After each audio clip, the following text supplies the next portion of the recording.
Hi, everyone. Welcome to the Superficial Spirit. I hope you're doing well. Happy Monday. What a great way to start your week with me. You're lucky.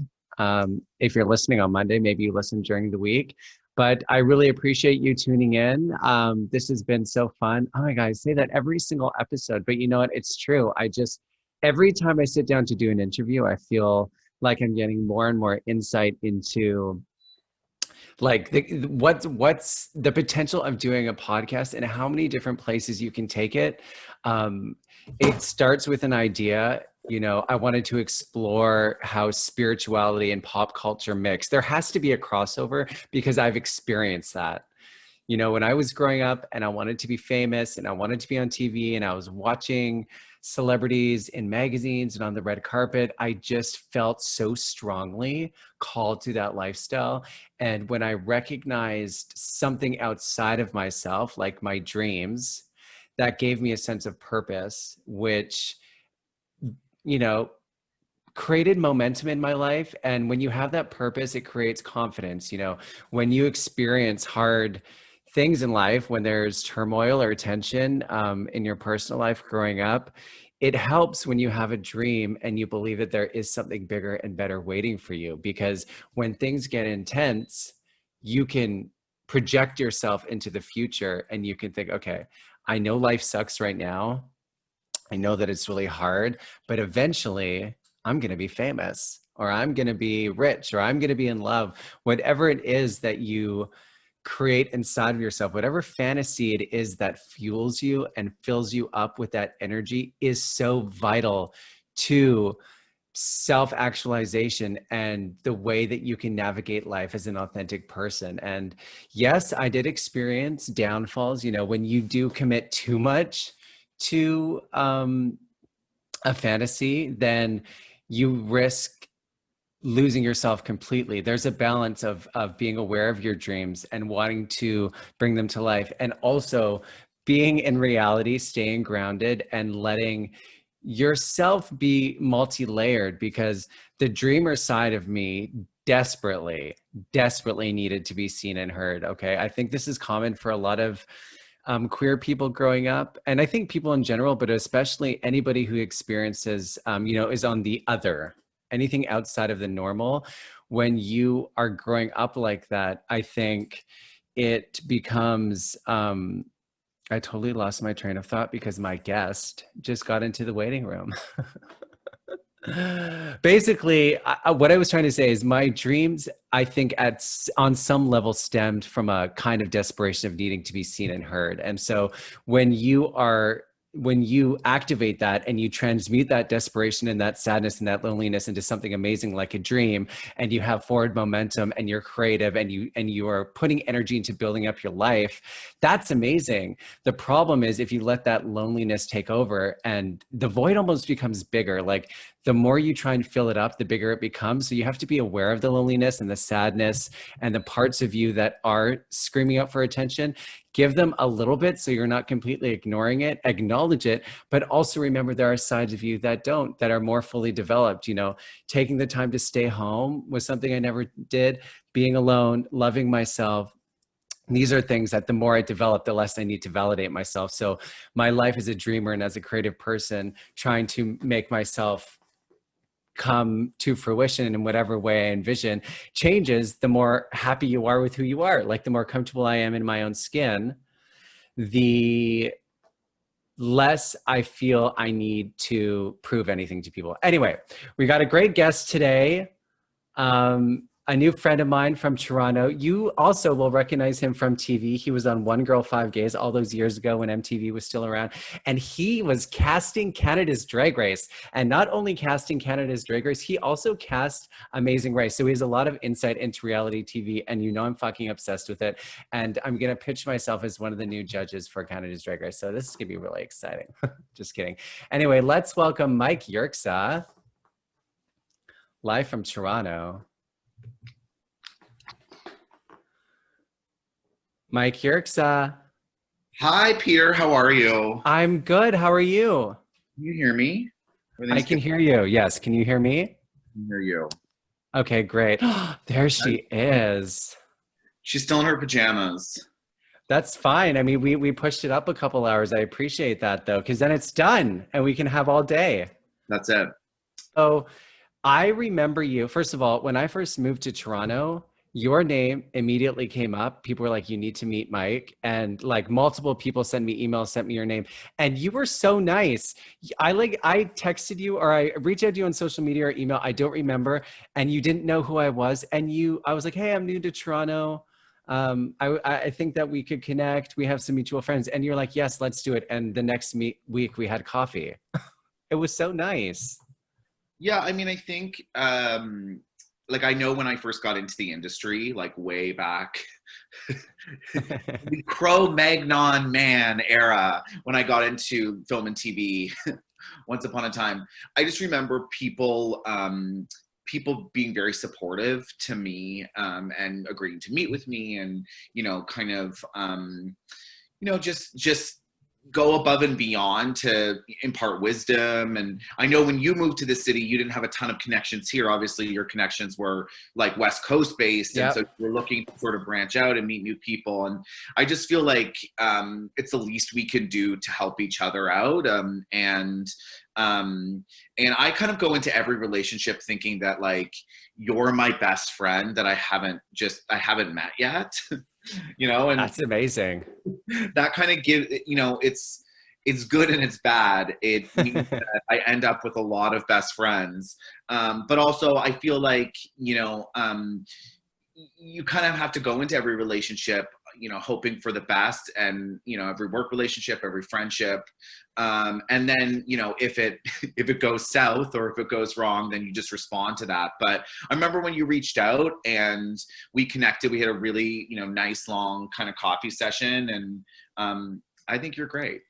I think you're great too. And I think that you put your money where your mouth is. A lot of people talk about community connection and building each other up. But when you go into a place like nightlife, it doesn't feel that way all the time. It doesn't feel like we have each other's back necessarily. And so when you do come at a new connection with that mind frame, it makes a huge difference. And, because of that, I feel comfortable reaching out to you for other things. And it does, I think that mentorship is important within the career community, like knowing that you don't have to do anything necessarily to reach out and have support, especially in the industry, because the industry can be really crazy. So yeah, I think that said a lot about you, that you took a risk and met with me.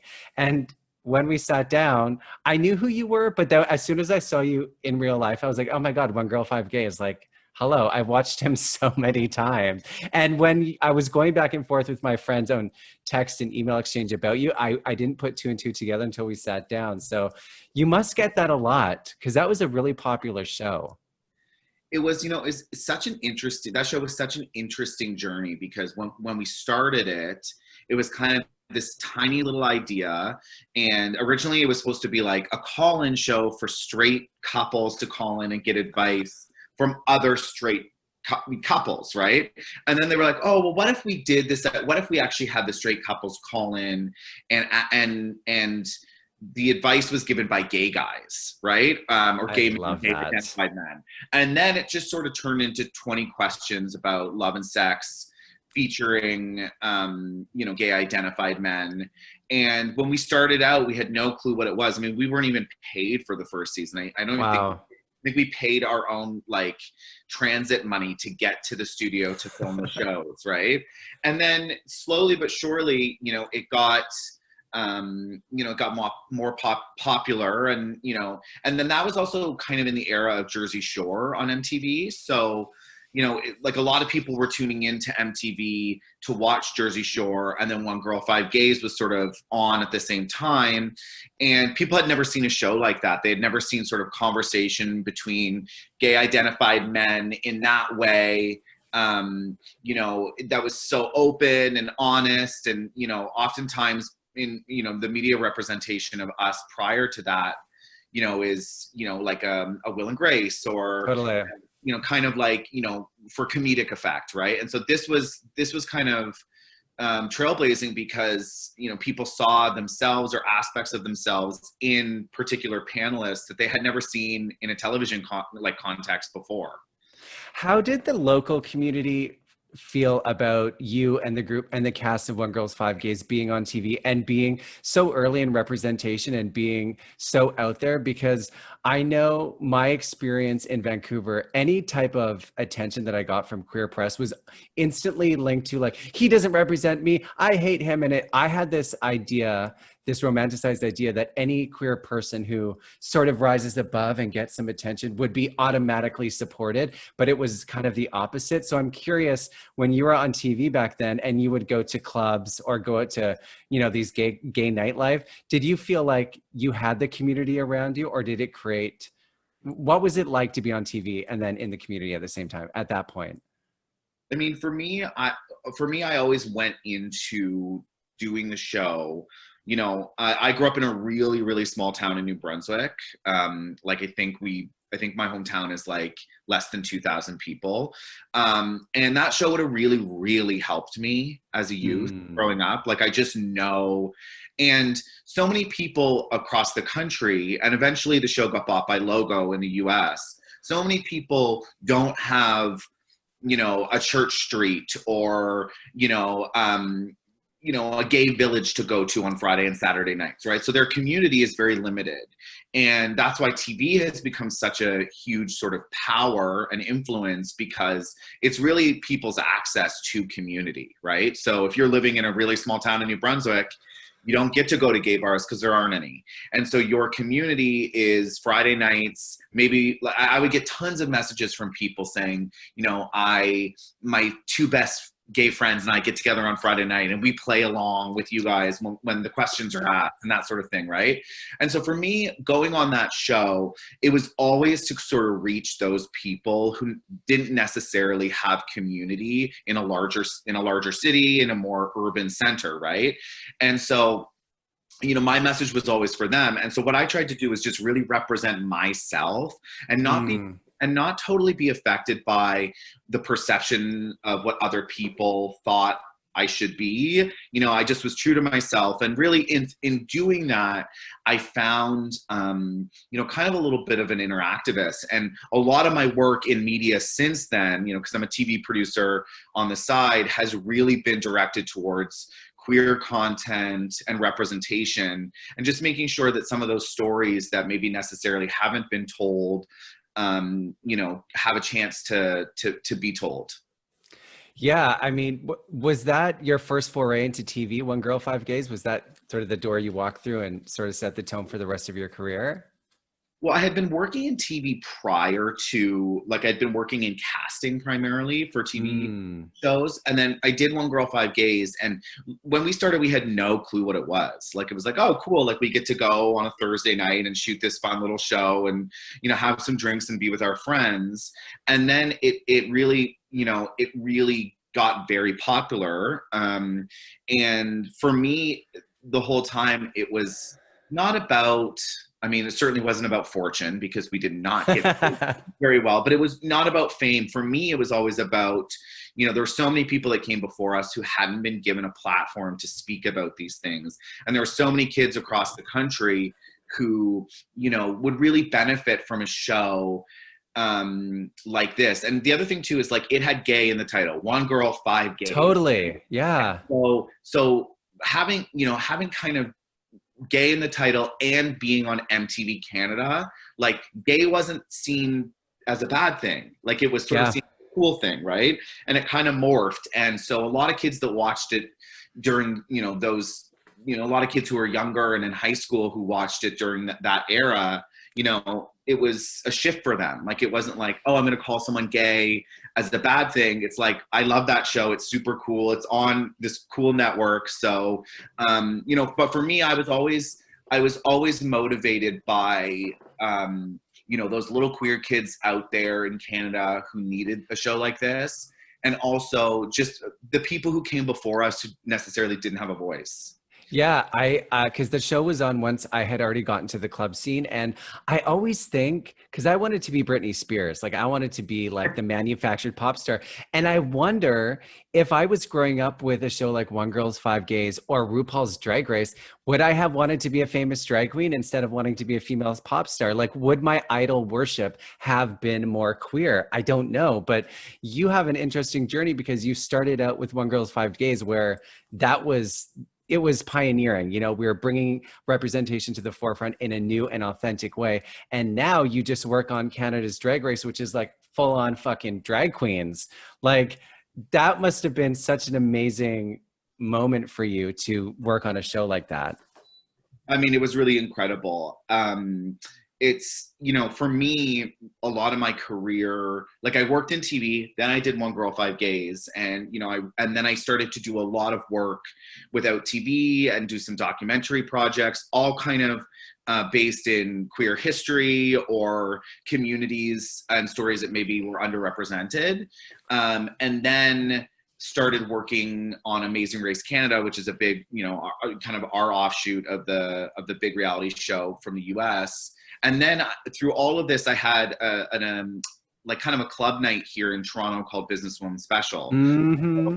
That, you know, it's and we would book drag queens and local drag queens, and so it felt like finally when Canada's Drag Race arrived, it was like all of my worlds kind of folding in Oh, together. oh my God. Like can you talk about maybe like the first time somebody reached out to you and were like, we're gonna do this show? Like what were you doing and how did it feel? It was, you know, it was a real, there's always rumors, you know, happening kind of in the TV world of sometimes, oh, you know, so and so, you know, like we might be getting this might be coming, you know. And so there were rumors of potentially something, a big format coming to Canada, blah, blah, blah, blah, blah.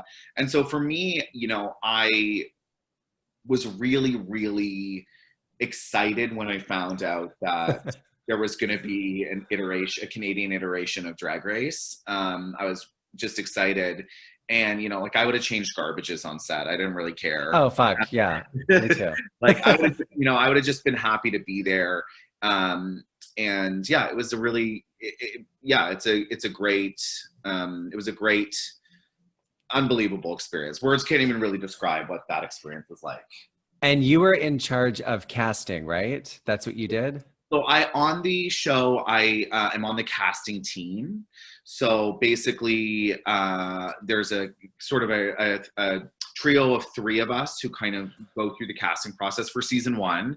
And then when we came to production, I'm a story producer. So Oh my basically, God. It's my dream job. I can't wait. Okay, yeah, keep going. I have so many questions. so a story producer essentially interviews the queens. In the interview setups. You know, you'll see sometimes people will call them confessionals. Yes. Some people will call them talking heads. We just call them interviews. Uh, so people can call them whatever, but we call them Yeah. interviews. And so that's what I did on the show, and then produced some of the workroom moments with, you know, some of the mirror talks where they're talking, and then Untucked as well is something I helped produce. So I want to start at the casting process, and you can be as candid as you want. I don't know how open you can be about it, but just whatever you're comfortable with. But I, so many people want to be on these reality shows. Like it is, we grew up, I mean, Simple Life, Big Brother, Survivor. I mean, these were just in our face at such a young age. And so the idea of being a reality star seems so much more accessible than being a movie star, being a pop star, even though I tried to do all three. But I feel like the reality of these shows is that it's a huge production. It's a huge task to find these people who end up looking so natural on TV, where you feel like you're watching your best friend. But I've auditioned for Big Brother, and I was actually a talent agent for actors in Vancouver. So I have a little insight into the production side. But how would you describe the process of finding the perfect person or persons for Amazing Race, Drag Race Canada? Like, how do you approach it? I mean, I think personally, I think such a huge part of these shows is being a great storyteller. Like, so, you know, if we're looking for people to beyond the shows, I think storytelling is really, really important. You know, it's someone who knows how to tell a great story, how to crack jokes, how to not be so serious all the time. And I think there's, charisma is something I think that cannot be taught. I think people are Yes. charisma. I think maybe, they come out, out of the womb, and they just sort of they are charismatic, right? Yeah. I think you can refine, like, I think you can become more watchable by, training and getting more stage time. But I think natural charisma is something that can't really be taught. People have it or they don't. So I think that those are definitely some things, humor's key, storytelling is key, charisma is absolutely key, right? And then obviously then you have to look into, for something like The Amazing Race, you have to look, like and I would say stakes are always really important. Like, why do you want to do this? And what is motivating you to win? Those are really important things, and it can't just be fame and money. It has to be bigger than that. What do you say if somebody comes in, is so charming, amazing on TV, let's say for The Amazing Race, and they're like, well, I don't really care about the race, I just want to be on TV, but they would be like so fucking amazing to watch. Would that be a red flag for you?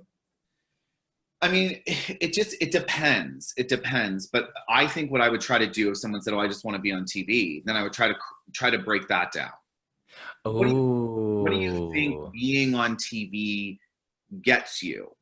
Oh my God. Do you know what I mean? Like, what do you think? Why do you want to be on TV? What about it will validate something in you, right? And so if you can break that down, because someone might say, like, I just want the attention. I want the attention. I want to be a star. And I think that if you can break down why they want that fame and attention, then you can have a better understanding of that answer of I just want to be on TV to be famous. Do you think most people, though, who apply for these shows, it's a given? Like, you're applying for a reality show, you obviously want to be on TV. Yeah, I think so for sure. But I think, I think it's interesting. I started therapy this summer. And okay, good for you. Therapy's great. Loving it. And we talked a lot about, in one of my sessions recently, we talked about, performing and how everyone performs, especially queer kids. They have to perform gender, they have to perform, all these aspects to really survive, so they have to blend in, they have to perform so they're not targets of bullies, they have to, perform really well in school so that, there's all this pressure to perform, right? So I think in each of us, there's a little bit of a performer, right? And I think it manifests in different ways, right? So I think everyone does have a performative quality, and I think then you figure out what your how you channel that, right? Some people might channel it into wanting to be on TV. Some people might channel it into drag. Some people might channel it into dance. Some people might channel it into another art form, cooking, blah, blah, blah, right? But I think the problem, the interesting thing is I think a lot of times we have been conditioned to think like TV is at the top of the hierarchy. It's like, well, it's the ultimate dream to like be on TV and be famous, right? But, one thing I've learned working in Canadian television for 15 years is that A, Canada doesn't really have a star system, and B, Jen Arden, hello. Jen Arden, but we don't really have a star system, especially for reality show competitors. And B, it's like, you're not going to, in the United States, you might be able to channel it into another aspect of a career. In Canada, you'd have to really, really work incredibly hard to channel that sort of 15 minutes on a reality show into something else. Yeah, I remember when Ryan Steele was on Amazing Race, and that was when I was an agent in Vancouver, and I was like, "We need to have coffee. We're gonna book you at all these events. We're gonna," and he's like, "I don't think it's the same as America." And we explored like getting him some appearances and stuff, but you're right, it is not the same. It doesn't open the same doors as it does in America. Why is that though? Because we have some amazing people on our reality shows. Why do you think it is that prevents the star system in Canada? Well, I think our star system in Canada, and I mean this is just my opinion on it. I think our star system in Canada, we're a tenth of the population of the U.S., right? And our arts and entertainment and film and TV industries are just smaller, Yeah. and so. And our star system really in Canada is stars that have been anointed in the US that are then known for being Canadian, like a Celine, like a Justin Bieber, Avril. Avril, like all of the, so it's sort of like that echelon. And then I think the other echelon is like Olympic athletes.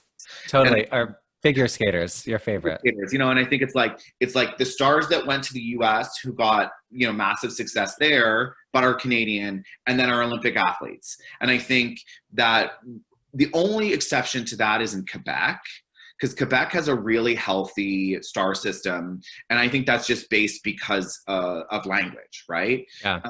But like always, if you look at the top grossing Canadian movies every year, like 6 out of 10 of them are Quebecois movies. Interesting. I think because Quebecois, support their own, and so that there is kind of a healthier star system there. But I think in English speaking Canada, it's you have to go to the US if you really want to do it.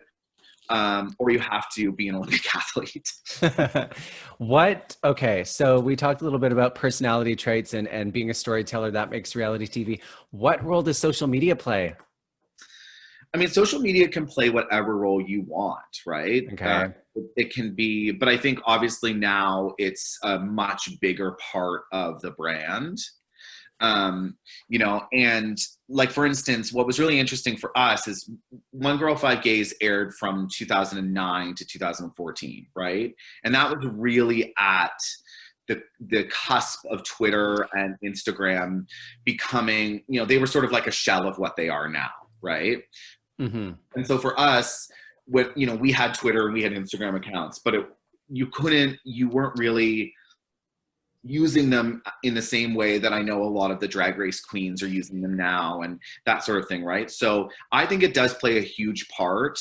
I think, especially in the pandemic, people have been on their phones more than ever before. Yeah. Right? People are just spending hours because our access to one another was through our phone because we weren't allowed to see each other in person, right? So I think now there's definitely that is such a huge part of the game. And it is actually, it actually has been a bit of a game changer because like social media has really some negative effects as well, right? Which we've seen, over the course of the last few years, like I'm very grateful that when we were on One Girl, Five Gays, we didn't have that because I think it would have been really damaging for a lot of us.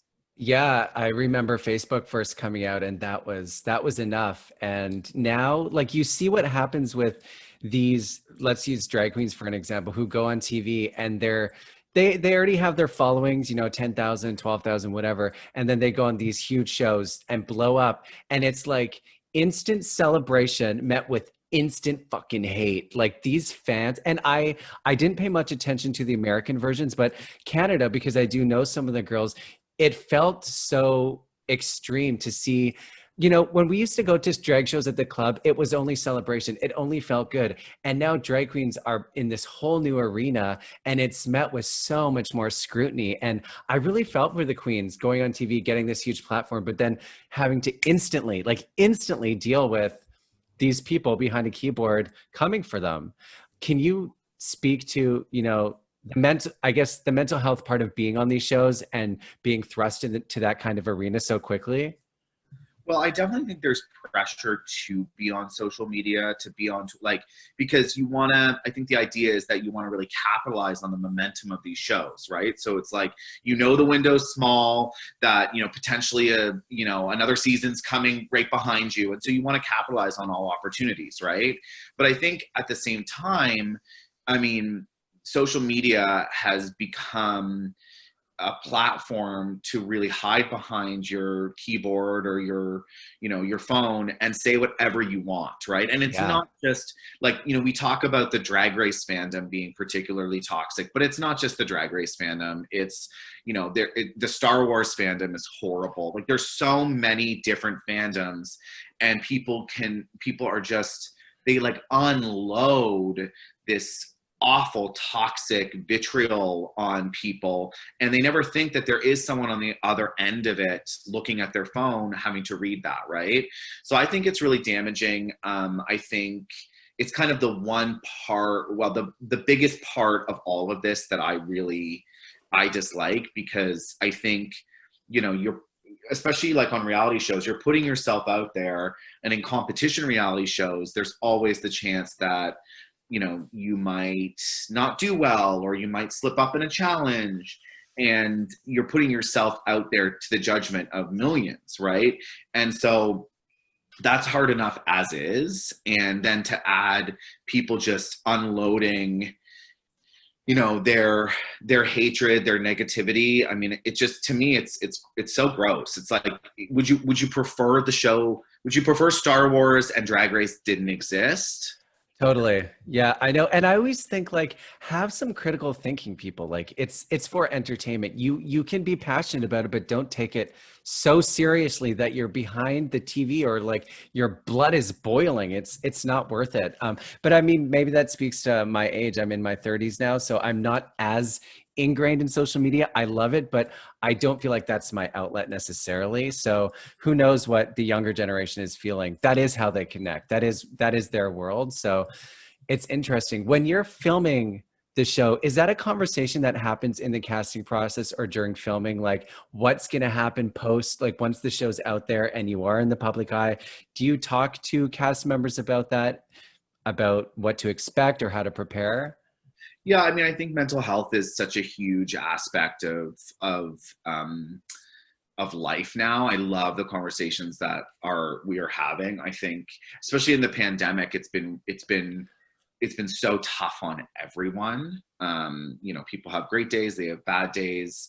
And so I think mental health is at the forefront in a way that it just hasn't ever been before, which I'm grateful for, right? And I think the thing is that, going into these things, everyone is different, and everyone has, coping mechanisms and armor that they can put up for self-protection, right? But it does get really intense sometimes. So definitely the mental health aspect of having people participate in these kind of reality shows is huge for everyone, all of us who are involved. It's a real, it's a real concern. It's a real priority, because we are sort of asking people to push themselves to their limits, and then kind of opening that up for the world to see. But it's interesting, because I find, even recently, I've sort of been taking, like, just kind of trying to stay off social media more, and it's really helpful, especially when there was so much, when Canada's Drag Race premiered this summer, there was so much positive feedback, and then kind of midway through the season, people started to be very critical. And I think it's just a human nature thing of, we all do this, but it's like, 1,000 things can happen in one single day that are great, and then one thing bad happens and you fixate on the bad thing. And I think that that's what happens a lot when people are watching these shows, is they love so many aspects of it, and then they focus on the one thing that doesn't work for them, or makes them mad, or frustrates them, when they should really be focusing on the 1,000 things that are bringing them joy, right? But I think it's a Totally. human nature thing. Yeah, I remember when the whole online hate against Jeffrey Chapman came out, and it was that one comment. He made that face like, I totally know, because I had that reaction too. I was like, oh my God, who does he think he is? And then Instantly, I got so many texts from other gay identifying men who were like, I should be a judge. I would be a way better judge. And I'm like, okay, are we hating him because we actually don't think he's a good judge? Or are we jealous that he's in that position? Or do we see a part of him in ourselves and it's making us uncomfortable? It was crazy how polarizing he became so quickly. Well, and you had said something earlier on that I thought was really interesting. It's I think gay men, in media, for some reason, it's been our tendency to tear each other down, and not build each other up. I think Drag Race has been a real a game changer in that. But I have a whole theory that it's because you actually desexualize gay men by putting them in drag. And so my theory has always been like, Drag Race has really helped because I think a lot of the gay men view the queens as sort of asexual. And so I think when you remove sexuality or attraction from gay men, therefore you're not looking. Sometimes I think when you're watching a gay man on television, you're either looking at, are you attracted to them, or could you do it better than, like, would you be a better host or a better actor in that role, right? And so I think Drag Race has really changed the game because I think it desexualizes gay men and it makes gay men look at these queens in a different way than they would look at like just a gay man on TV. Yeah, it's interesting. Like we can't just observe them as artists. We need to find out, like, are we going to fuck them? Are we going to eat them? Like, what are we going to do? It's interesting. And I actually feel like from when I first started going to the clubs and all of the drag queens were in their 50s and there was nobody doing Britney or Gaga or well, Gaga wasn't around when I first started going to the club, but I feel like I find that drag is moving into a more sexually accepted place. It's not, I mean, you still have no fats, no femmes, no Asians, that's whole thing on Grindr, but to see how quickly drag is evolving to like hypersexual, young, hot supermodels, that was not a part of drag when I was 18 in the clubs. That I never saw that. So drag is, I mean, Drag Race is opening the door for, I think, how we consume it in general. And you're right, it forces us to like watch ourselves on TV and then see how the rest of the world is watching us. How are they perceiving it? And how do we want to fit into that? It's threatening, but it's entertaining at the same time. It's like, it brings up all these feelings. Well, and I think also like what was interesting about Drag Race is because when Drag Race began, it was such a neat, it was, thought to be a niche art form, right? And so it's like a lot of gay men that watch Drag Race, I think there's always been this competitive, I think we as gay men are competitive with each other, right? So I think when a decade ago, when gay men would see other gay men on TV, it would be like, they have to represent me. And if they don't, I could do a better job than this. Yeah, like always exactly. I could do a better job. I'm more suited to do this. And so we would tear each other down a lot. I think what happened with Drag Race is that because it was this niche art form, gay men would watch these incredible artists do drag and they're like, well, I can't be in that place because I don't do drag. Right. So it was, so you weren't competitive with the people taking right on Drag Race because you're like, well, I don't do what they do. Interesting. And so I think there was a shift in terms of then being more accepting to watching gay, or trans-identified artists on this show because, it was, you're not competitive with them because you're like, well, I don't do what they do. So yeah, they can take up that space because I wouldn't be able to take up that space to begin with because I don't do what they do. Interesting. Yeah, that's a good point. I want to talk a little bit about the confessionals, the interviews, because I'm a huge reality show fan. I love the Housewives, love Drag Race, and I feel like those interviews are the epitome of what it means to be on reality TV. And you see it, things like podcasts, people vlogging, everybody wants to recreate, well, maybe not everybody, I do, want to recreate that, like, you're in front of a camera and the lights and somebody's asking you questions to get a reaction. Can you talk about what that process is for you? Like, how long do you talk to the queens? Do you only do it in one day? Is it after everything's shot? Like, how does it all come together? Okay, so the rule for working in television is Mhm. I can't talk about anything that you don't see as a viewer. Okay? No.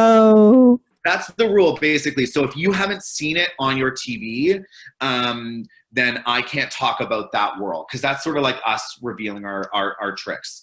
But what I will say is, for me, doing interviews, the whole goal is to create a space where anyone who I'm interviewing feels safe, feels open, feels secure to open up to me. And also another thing that I try to do is, obviously we go in very prepared with questions and ideas and things we want to ask them about, and things that, you know, we want them to speak to about what's happened, you know, in the day, or, you know, in a particular event, right? But you have to make sure that you create a space that where they feel secure, where they feel safe to open up, where they can crack jokes, where they can shed tears if they need to. And the other thing that I think is really important is not to always go in with your preconceived notions. Not to be like, okay, well, I know I need to get this from that person and I need them to say it this way, right? Because you have to be open, not to getting your version of, like, my version of something, right? It's actually their experience and it's their version of it. So it's just always creating space so that they can tell their version of whatever they need to, right? So cool. I mean, I think that that is one of the coolest jobs you can have is helping bring these entertaining shows and these people on TV to life for the viewers, because I think you did your job. I mean, everybody on Drag Race Canada was so captivating, and I felt like instantly I got to know who they were. Like their personalities just shot through the screen. It was really, really engaging, and I loved it so much. Do you are you living your dreams? Like you've done so many amazing things. Like you've been on TV, you've had an amazing with Businesswoman special in Nightlife, and now working with Drag Race Canada. Do you wake up every day and you're like, this is exactly what I've always wanted to do? Well, I mean, it really does. At times I have to pinch myself. Like sometimes I'll be like I'll say to my husband, I'll be like I got to work on Canada's Drag Race. Like, how did that happen? Like I got to do that, or I'll be watching the show and I'll be like, oh yeah, like I produced that moment. Wild, right? But I think for me, I've always been kind of like, I'm always kind of like, okay, so what am I do? Like, I'm always been forward moving and I've always looked sort of towards the future. So for me, you know, after having done One Girl, Five Gays, I was like, okay, I know that I know so many stories about our community are valuable, and that TV is a really great way to reach people and to sort of change hearts and minds. And so for me, I was really motivated to continue that kind of work, right? And then Canada's Drag Race sort of came to fruition, and it was a great way to kind of pull from every aspect of my life. And I think, you know, I got an incredible message the day after the finale from like a former colleague of my mom's, and she has a young teen gay son, and so she just said that, you know, they watched the show all summer together and that they Oh, had a great, it was a way for them to talk about aspects of his identity in a way that they just couldn't find a way in otherwise. And, you know, Canada's Drag Race allowed them to have conversations and to see each other in a way that they had never seen each other before, right? And so that's really the power of TV, and that's the power of these kind of shows, because it does allow people, A, to see themselves in a way that they've never seen themselves before, and B, for family and loved ones to understand them, I think, a little bit better, and understand our community, and understand how special aspects of it are, and how everyone's been through a lot of shit, but like we come out the other side, and there's, you know, there's a lot of light, and there's a lot of possibility for all of us, right? So just working on something like that is really it feels bigger than TV. It feels like you're really making change in a lot of people's lives. I mean, I think Drag Race is a lifeline for a lot of people. Yeah, And you know what? It's kind of like the ultimate icebreaker for a family who's maybe feeling like somebody in their family is queer and maybe they haven't discussed it. And then Drag Race is on TV and it kind of like, everybody can just breathe a little easier because look at how beautiful and fun and entertaining and full of confident, like it's such a great way to introduce that side of our community. And you're right, it's great. And it is a lifeline for so many people. I mean, it changes trajectories of lives. Like, people want to be it. They're inspired by these queens. It's changed queer pop culture for sure. 100%. What do you think the future of reality TV is? That's a very good question. It's a really, really good question. I mean, I think obviously, the television model is changing quite a bit. But one thing that you'll know, like one thing that we really have realized in this pandemic, in these pandemic times, is that, when everything is kind of taken away from you, we still consume content. So we listen to podcasts, we watch TV, we read books, we listen to music. So consuming content the need to consume content isn't going to change. How Right. we consume it is going to change. So, I think obviously a lot of things have moved towards streaming platforms or maybe, smaller, different kinds of formats. So I don't know. I think it'll be interesting because I think, we're going to see a lot of evolution, but I think people like reality. They like factual. They love, Selling Sunset or, The Circle or Big Brother. Like, I mean, people love that kind of stuff because it's fun. It feels like watching a board game, in some capacities. That's a really interesting way to put it. It totally is. And I agree. People are not gonna get sick of seeing real people thrust into these unbelievable experiences, because you're watching people live their dreams. You're watching people have these incredible, racing around the world, selling these multi-million-dollar homes. It's escapism, but it's so sweet. It's like, it's so much better than drugs and alcohol. Just watch The Housewives. Hello. I mean, that's a pretty great, especially that last season of Beverly Hills. I know, poor Denise, RIP. She was great. She could have been a legend if she would have owned up to it and just like owned the shit and confronted Brandy. It would have been like she could have gone down in history. Yeah, I think she just was unwilling to play the game, and that's the other thing too. Is like you've got to love people who are in a reality context and like are willing to play the game. Are like, you know what? Like I'm here to be a part of this, and it is a weird experience to be on a reality show, but like I'm here to play. I'm here to Yeah. be a part of it. I heard someone say that the reason why Lisa Rinna is so good is because she went there, and even though she was already an actress, she wasn't scared of it messing up her future career. She just committed to it, and that's what made her so great on the show. Whereas I think Denise was self-editing. She was trying to like, you Totally. can't do that. No. What would you say? Like, I want to hear words of advice for you for somebody who's maybe just seen Canada's Drag Race, is young, and is pulled to pop culture, like maybe you were, or definitely I was, and is trying to figure out how to make their mark, how to connect with a wider audience, maybe how to be on TV or be involved in film and TV. What would you say to somebody who's young and is like, I need to live my dreams? Well, I was thinking, it's again back to the therapy I've been doing this summer, but so many young queer people rely on, I think, theater or comedy or what some sort of performative thing that they can do in high school, right? And um, an outlet essentially, right? So I know for me, theater was massive because when I was growing up and trying to hide aspects of my identity, theater's where I could come out and be flamboyant and be larger than life because I wasn't being me. I was a character, right? And Yep. so I think definitely, for younger people, like figure out I think it's good to take advantage of every opportunity to fulfill that performer in you. I mean, that might even come in sports. Like some people might want to, go in, like go down the sport road and perform that way, right?